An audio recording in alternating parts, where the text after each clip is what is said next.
Halo peserta didik kelas 10 IPS, selamat datang di semester 2. Kita kembali bertemu dalam pelajaran geografi. Pada pembelajaran geografi di semester 2 ini, kita akan membahas bab 5, yaitu tentang dinamika litosfer dan pengaruhnya terhadap kehidupan. Nah, poin-poin apa saja yang akan kita bahas dalam bab 5 ini? Silakan Anda perhatikan penjelasan berikut ini. Peserta didik sekalian, seperti yang telah tersampaikan di awal tadi, bahwa kita akan membahas bab 5, yaitu tentang dinamika litosfer dan dampaknya terhadap kehidupan. Poin pertama yang akan kita bahas adalah tentang karakteristik lapisan bumi. Seperti yang Anda ketahui bersama, bahwa bumi yang kita tinggal ini bukanlah homogen. Artinya, bumi kita terdiri dari beberapa lapisan.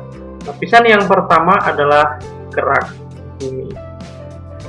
Ini merupakan lapisan batuan pembentuk kulit bumi dan atau lapisan kulit bumi yang paling atas dengan ketebalan lapisan sekitar 70 sampai 100 km yang tersusun dari batuan penyusun kulit bumi. Nah, lapisan ini bersifat padat dan dingin. Kemudian yang kedua adalah lapisan astenosfer, atau lapisan ini sering juga disebut dengan lapisan selubung pemantel. Lapisan ini adalah lapisan yang terletak di bawah litosfer dengan ketebalan sekitar 2.900 km. Nah, seperti Anda lihat dalam gambar, di situ ada tertulis lapisan mantel bumi. Berupa material cair, kental, dan berpijar dengan suhu sekitar 3000 derajat Celcius. Lapisan ini merupakan campuran dari berbagai bahan yang bersifat cair, padat, dan gas yang bersuhu tinggi.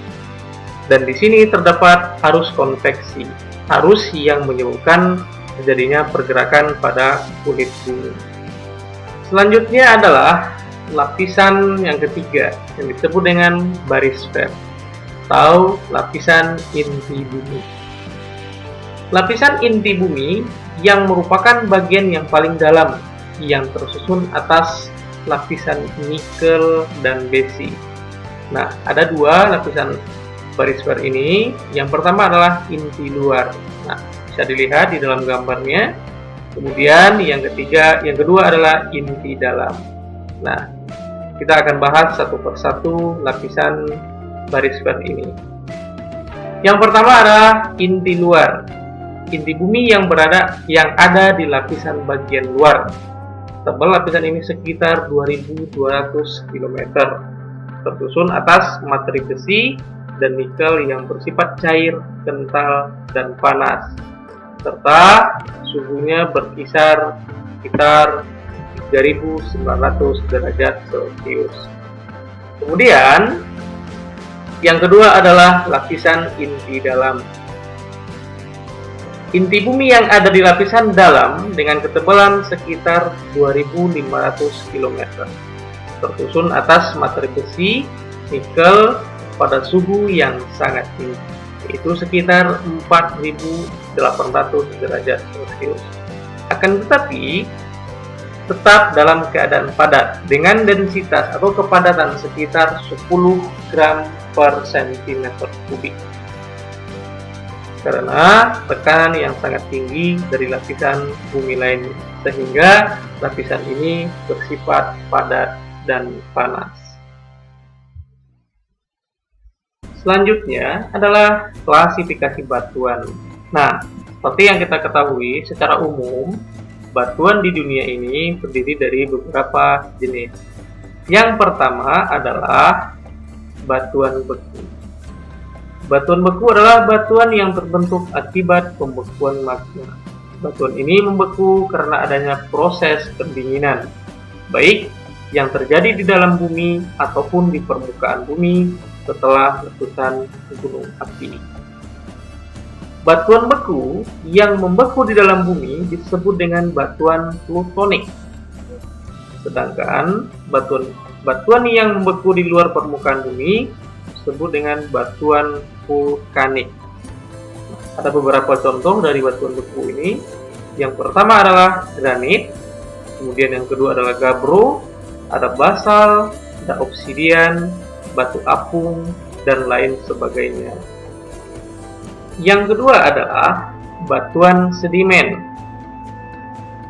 Batuan sedimen merupakan batuan yang terbentuk dari batuan beku yang mengalami pelapukan, kemudian diangkut oleh air atau angin, dan diendapkan di satu tempat. Batuan sedimen dibedakan atas sedimen klastik, sedimen kimiawi, dan sedimen organik. Sedimen klastik adalah batuan sedimen yang mengalami penghancuran dari bongkahan besar ke kecil tanpa merubah susunan kimianya. Sedangkan batuan sedimen kimiawi adalah batuan sedimen yang berubah susunan kimianya. Contohnya adalah batuan yang mengalami pelarutan, seperti batu gamping yang larut menjadi bentukan stalaktit dan stalagmit yang ada di gua-gua. Kemudian yang ketiga adalah batuan sedimen organik. Adapun batuan sedimen organik pada waktu pengendapannya mendapat pengaruh dari organisme, seperti sisa-sisa tumbuhan, hewan, maupun manusia. Ada beberapa contoh dari batuan sedimen ini. Yang pertama adalah konglomerat, dengan ciri-cirinya dia ada batu-batu kecil yang melekat di batuan tersebut. Kemudian yang kedua adalah ada breksi, yang ketiga ada batu pasir, dan masih banyak lagi jenis-jenis batu dari batuan sedimen ini. Kemudian yang ketiga adalah batuan malihan. Batuan malihan sering juga disebut dengan batuan metamorf. Adalah jenis batuan yang terbentuk karena pengaruh panas, tekanan, atau keduanya. Panas yang dihasilkan dari aktivitas vulkanik dan tekanan dihasilkan dari pergerakan bumi, seperti gempa atau letusan gunung api. Suhu dan tekanan yang tinggi dalam waktu yang lama akan merubah wujud batuan beku atau batuan sedimen menjadi batuan malihan atau batuan metamorf. Proses ini akan mengubah mineralnya menjadi mineral yang baru. Contoh batuan malihan adalah marmer, kemudian ada kuarsa, kemudian yang ketiga adalah sabat, dan tentunya masih banyak jenis-jenis batuan malihan ini. Selanjutnya adalah siklus batuan. Seperti yang kita ketahui bahwa batuan pembentuk kulit bumi yang telah kita bahas tadi akan selalu mengalami siklus atau daur. Misalnya dari batuan beku menjadi batuan sedimen, kemudian menjadi batuan metamorf, dan kembali menjadi batuan beku atau batuan sedimen. Pertanyaannya, bagaimanakah siklusnya? Nah, siklus ini diawali oleh gejala pendinginan dari magma, kemudian membeku, hingga hasil ini akan membentuk batuan beku. Proses ini disebut dengan proses pendinginan. Batuan beku akan mengalami penghancuran akibat pengaruh atmosfer. Material hasil hancuran batuan beku tersebut disebut dengan material sedimen. Kemudian, material hasil hancuran tersebut akan diangkut oleh air atau angin dan diendapkan pada satu tempat. Proses ini disebut dengan proses pengangkutan. Setelah itu, material sedimen tersebut akan mengalami proses litifikasi, yaitu proses perubahan material sedimen menjadi batuan sedimen. Batuan sedimen jika mengalami perubahan lokasi dan masuk ke dalam bumi akan mengalami tekanan dan pemanasan hingga akan berubah menjadi batuan metamorf. Proses ini disebut dengan proses metamorfis. Batuan metamorf tidak hanya berasal dari batuan sedimen saja, tapi juga bisa berasal dari batuan beku yang mengalami tekanan dan pemberian suhu yang panas. Jika panas yang diterima batuan metamorf ini melebihi kekuatan batuan tersebut, maka akan menyebabkan batuan tersebut akan mencair dan kembali menjadi es. Nah, proses ini disebut dengan proses pencairan. Nah, begitulah siklus batuan ini. Proses ini bukanlah proses yang sebentar, akan tetapi berlangsung dalam waktu yang sangat lama. Baik, peserta didik sekalian, demikianlah pembelajaran kita pada pertemuan hari ini. Semoga apa yang telah saya sampaikan dapat dipahami dan dimengerti dengan baik.